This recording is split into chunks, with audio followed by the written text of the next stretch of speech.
Well, this is North Wales, but I'm not out here for the scenery today.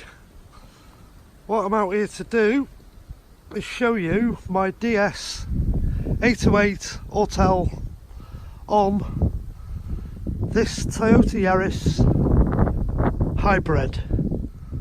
So let's set the scanner up on this car now, and I'll show you what it's capable of.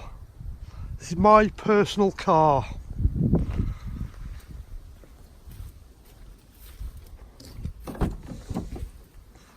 The first thing we're going to find is the OBD2 socket, which is underneath the dash on the right hand side on the throttle pedal side. So we're going to plug it into there. When you get one of these DS808s, it comes in a carry case.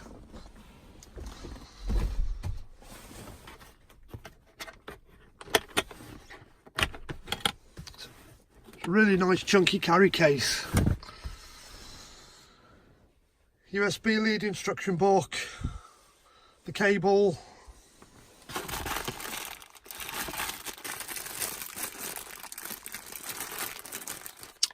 a socket for powering it off your 12 volt power supply in the car, and the unit.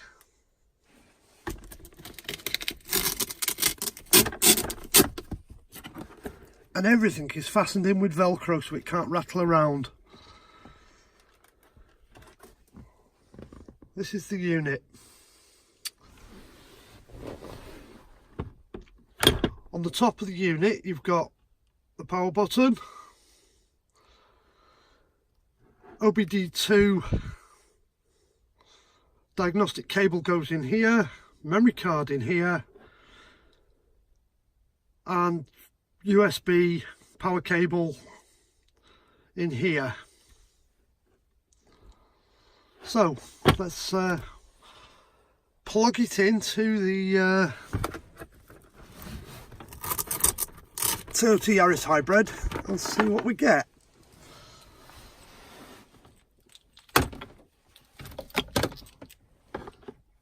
This goes into the top of the Autel,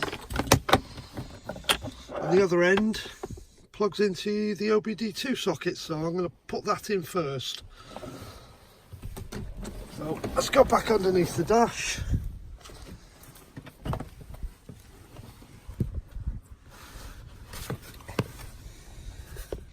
And you've got to line it up the correct way. So this one goes in this way.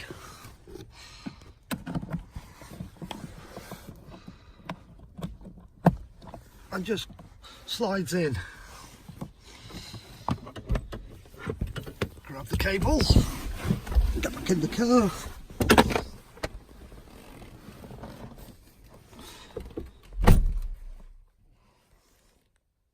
This car's got 20,500 miles on it. Just going to put you down for a sec. As you can see, I've put the cable into the port on the, tightened it up, and we're just waiting for the Autel now just to boot up. She goes. Unlock it and let it load. Everything's very self-explanatory on it. All I'm interested in today is diagnostics. And I'm going to use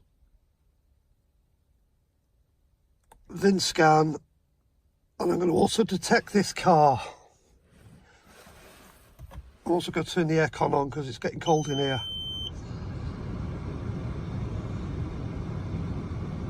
It's found the chassis number, which we're going to confirm is correct. When I can remember where the chassis number plate is, I do know it is correct. I'm not going to bother going to look for it. I'm going to OK on that. So now I'm going to go through a few questions.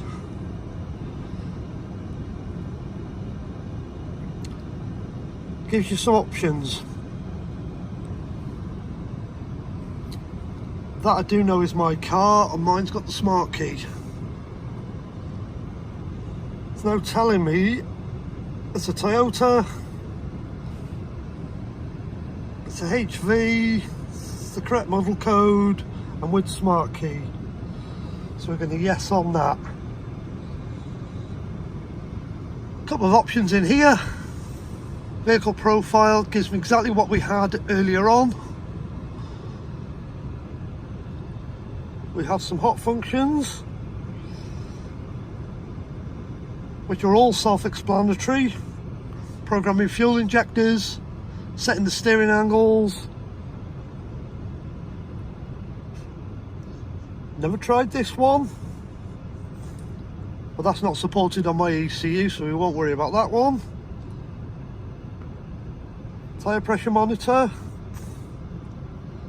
This is for reprogramming the tyre pressure sensors.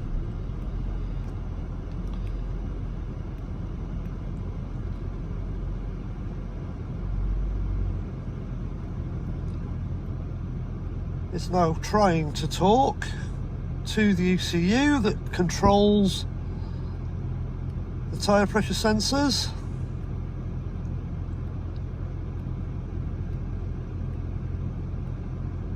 It will establish communication in a little bit.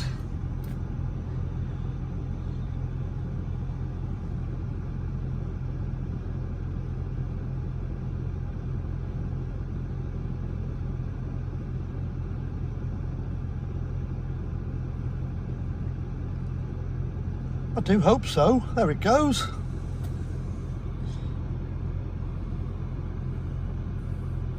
Again, two options.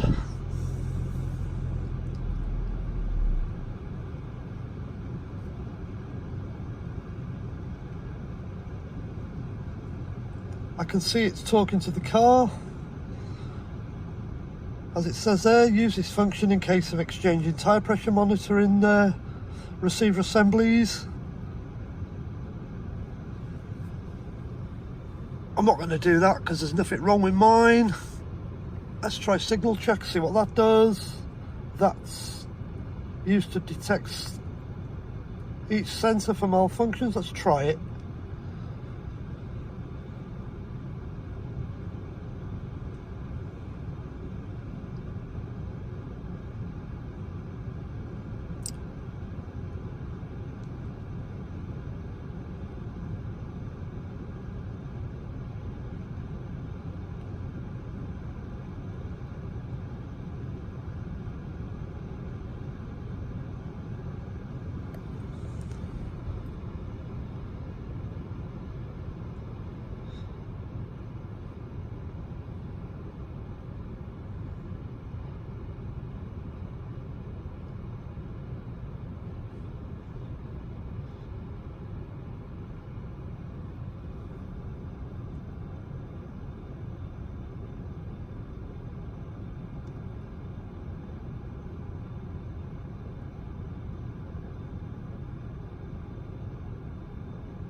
Let me pick one.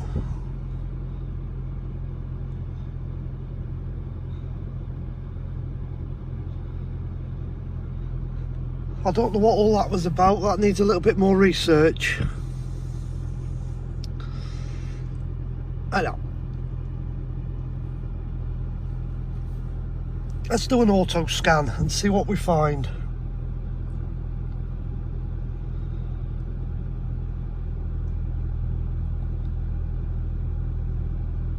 It's at the moment going through every single ECU in the car.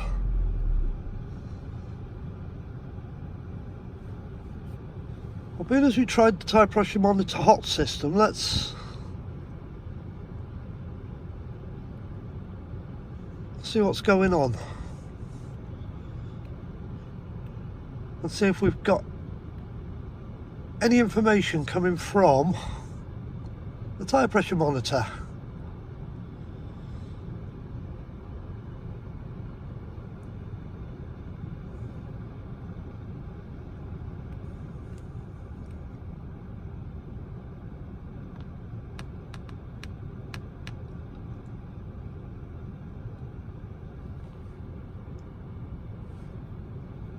Let's get some data.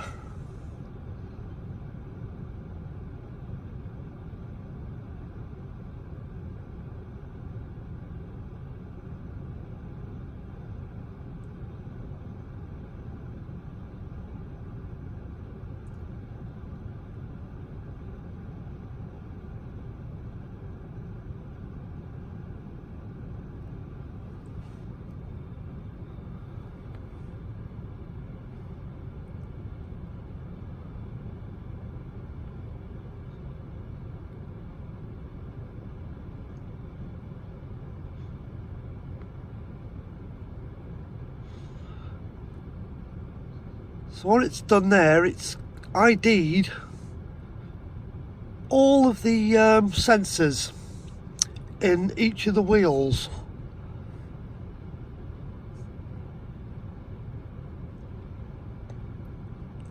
And it's also monitoring the pressure in all of the wheels, so we know all the sensors are working.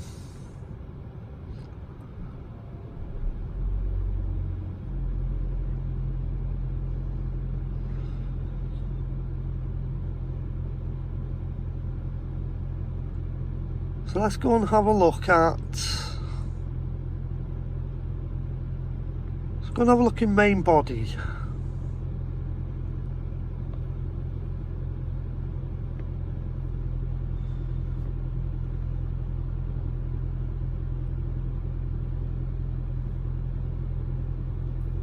Let's see what bi-directional control we've got in main body.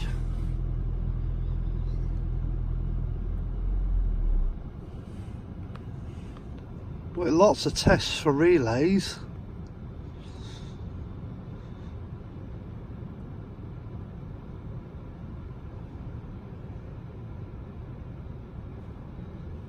As it says there, we can test all the door locks.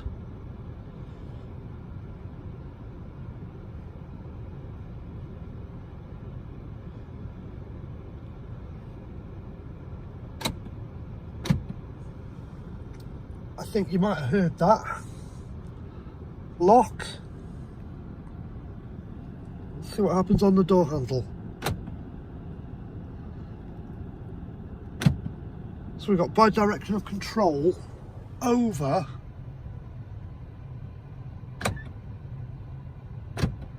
all the door locks, and the boot and everything from the scanner for testing that circuit. So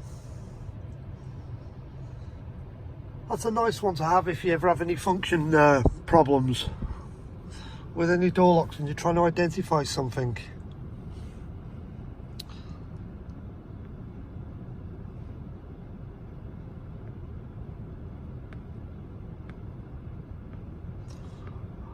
And we've got an awful lot of data PIDs on this one ECU.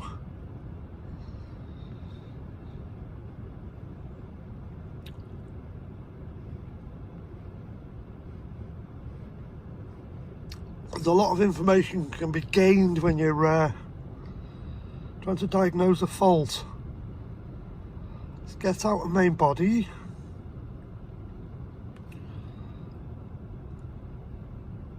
Let's go into engine.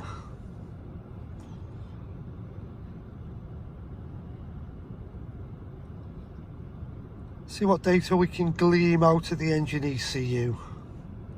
Let's see what special functions we've got first.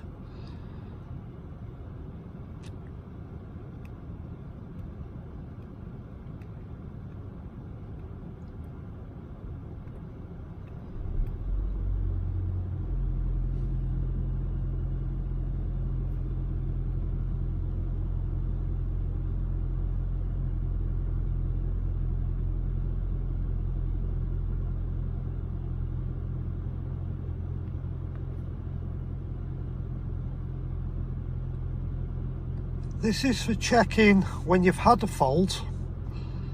You put your DTC in and confirm you've actually fixed it.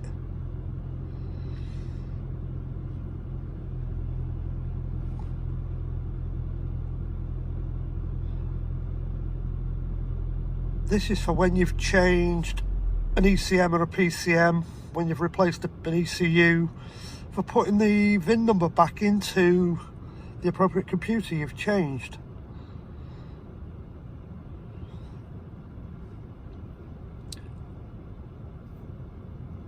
So that was the special functions on this Yaris hybrid.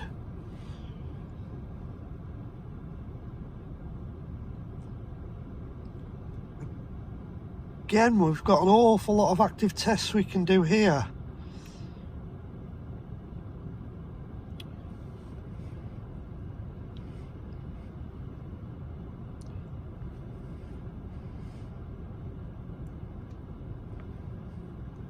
There's an awful lot of PIDs to check.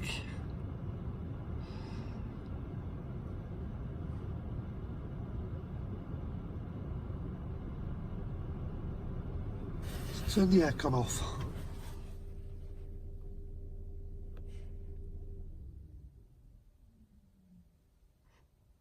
I don't know if you're going to hear this, but the electric cooling fan is now off.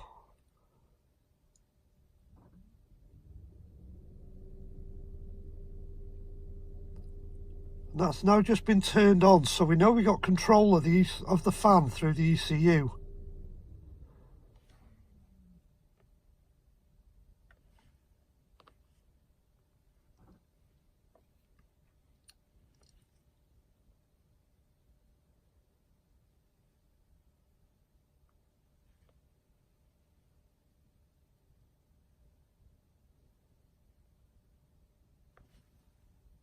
This is the electric cooling motor that drives the coolant around the engine.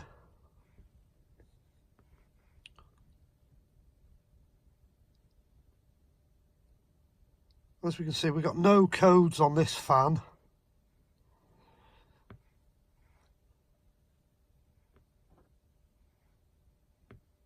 Let's see if we can find an RPM PID for the electric cooling fan. See what she's doing. Engine's not very hot at the moment.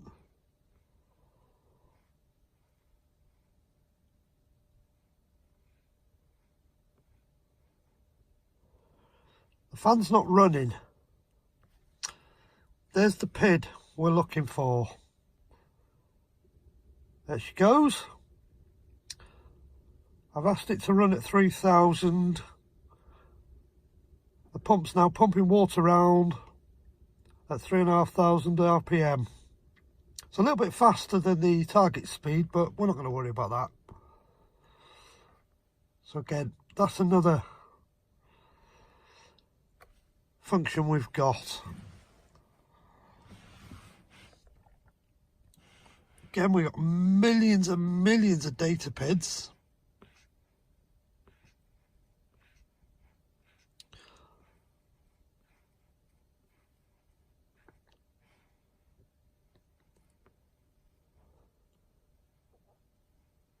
On this particular ECU, so you can see how invaluable this tool is.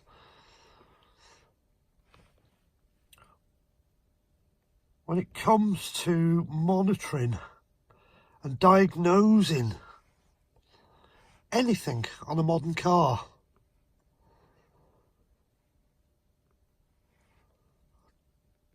Let's go into the hybrid computer, see what information can be gleaned out of there.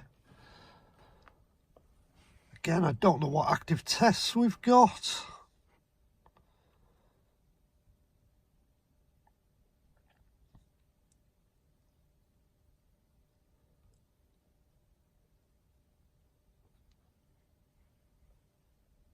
Can test the inverter water pump, which is the water pump that drives the coolant around the transmission, and the three-phase inverter, which lives under the bonnet, because that has to be cooled. That can't afford to overheat. The cooling fan for the batteries for the hybrid system, that has to also be kept at an operating temperature. So we've got quite a few tests we can do. Special functions in the hybrid computer. Let's see what we've got there.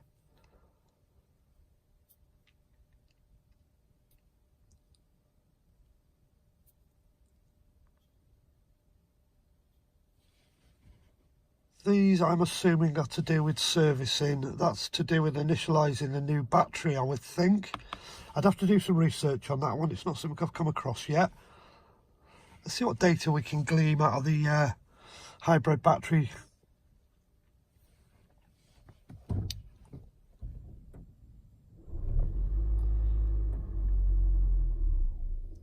The one I'm watching here is that one. Accelerator pedal position. That's its resting position. If I put my foot on the throttle, on the accelerator, you can see it's going up. Engine's just started, and I've now just floored the throttle. Back it goes to rest and turns the engine off. So the data PIDs are working. Everything is working.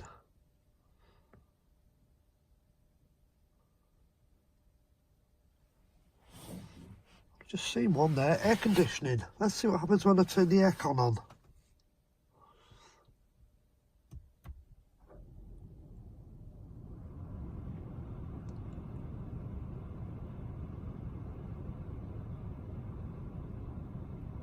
Don't know why that PID didn't react. Maybe it doesn't react to the switch.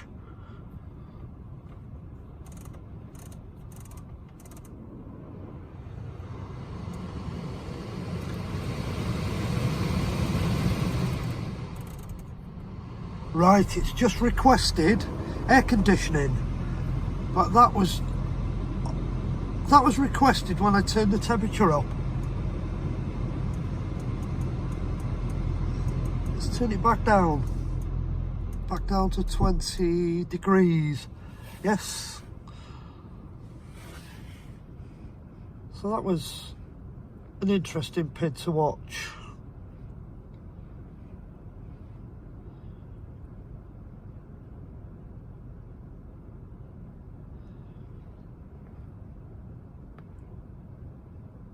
Oh, we've got individual cells in the hybrid pack.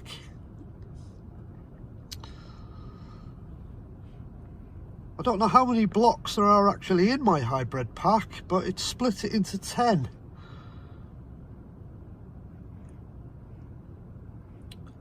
And it's monitoring the voltage of each pack in voltage. So somewhere we should have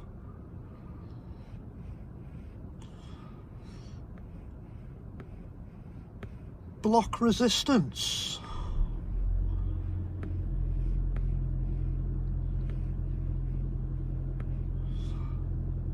Internal resistance of the batteries. So this is, I'm assuming, how they do a hybrid health check when the car goes in for a service. They must monitor the battery voltage of each block and the internal resistance of each block, and they must have to be within a set parameter.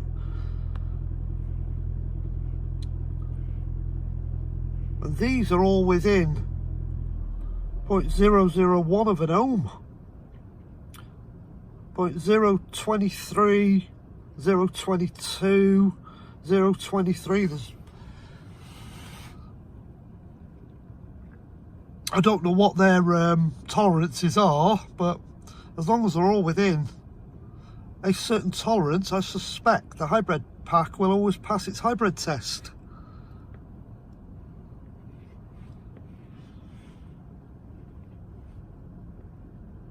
So if you had that information when you were servicing one of these hybrids, you could pretty much guarantee and say to your customer, them are the readings from your battery, these are Toyota's specifications and your battery falls within that, so yeah, your hybrid pack is okay.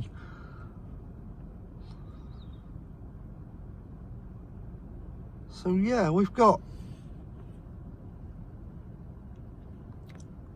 an awful lot of information that can be gleaned through this DS808 on this particular car.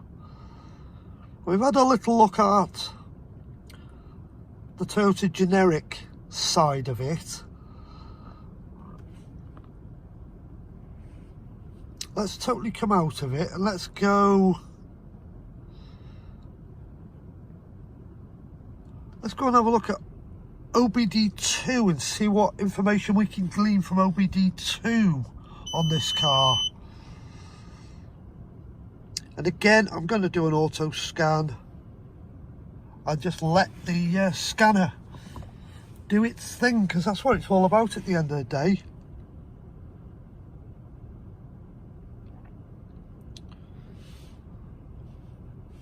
Let's just go through each one and see what information we can glean and see what we've actually got that's usable on this car.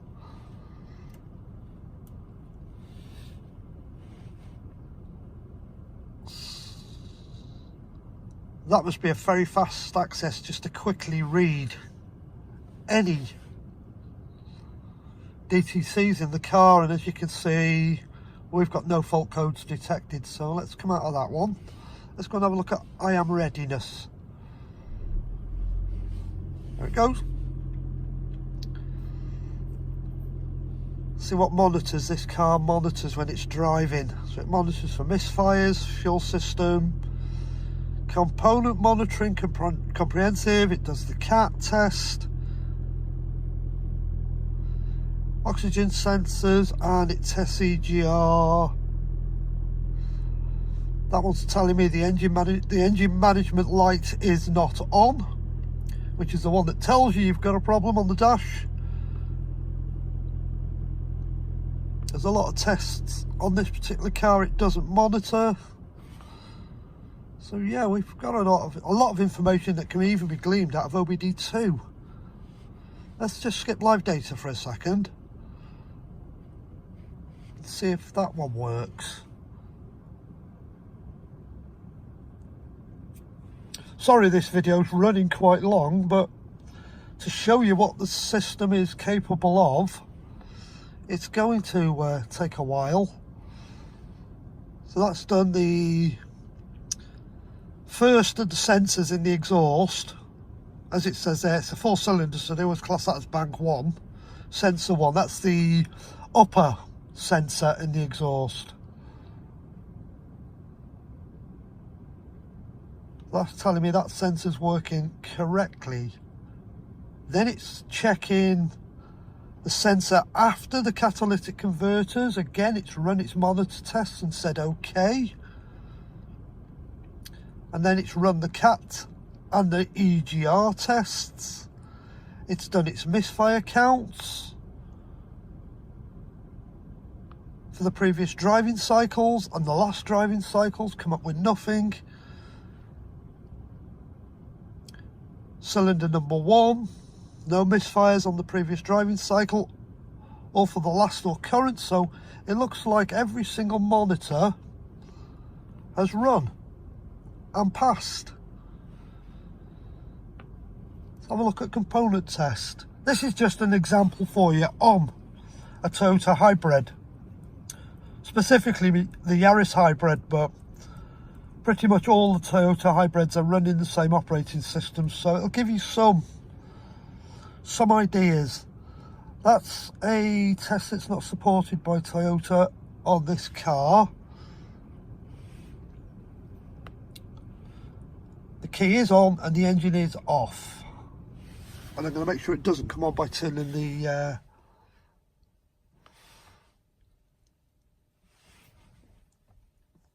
aircon off. So yeah, here we go. That was very quick. It's read the chassis number.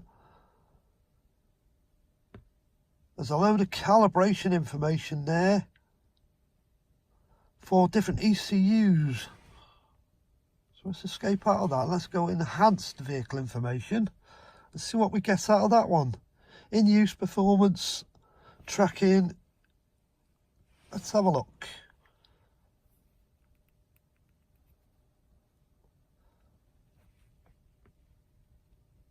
See what we get.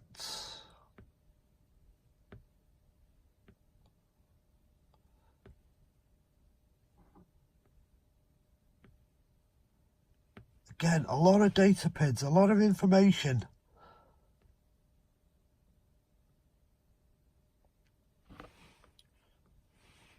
Did we try vehicle status?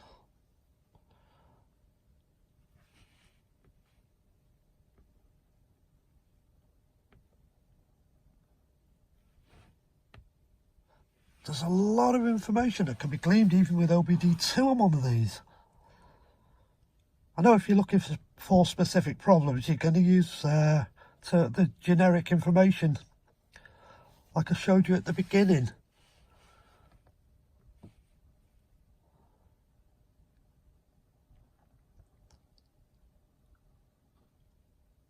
So you can get in and monitor your fuel trims, engine temperatures.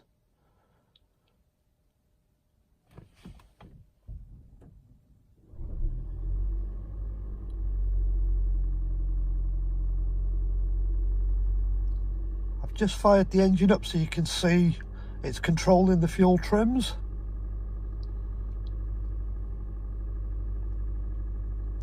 You can see the engine RPM. Engine coolant temperatures. We're not moving, so we've got no vehicle speed. It's quite cold out there today, so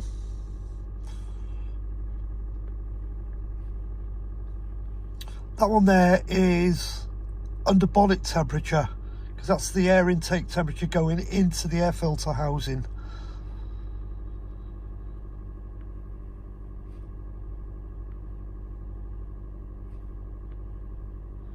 Yeah, you can just see how much information can be gleaned with one of these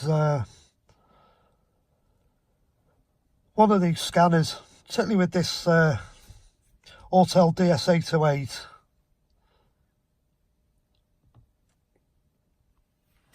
It's an amazing piece of kit. It all comes down to your personal preference, really. What are you using your scanner for? Are you using it for work? This is something else this one does. History. You can see the last two scans we've done whilst we've been here. Today's date, 31st of December 2018, last day of the year. Last day of 2018, and that was the OBD2 scan we did on the car.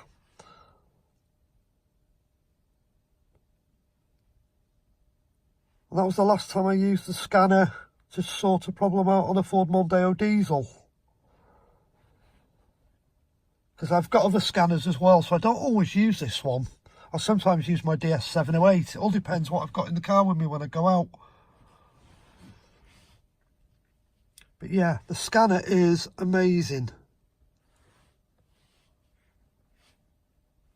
There's a lot of uses this scanner's got. So there we are, just a little overview of an Autel DS808 on a 2016 Toyota Yaris hybrid.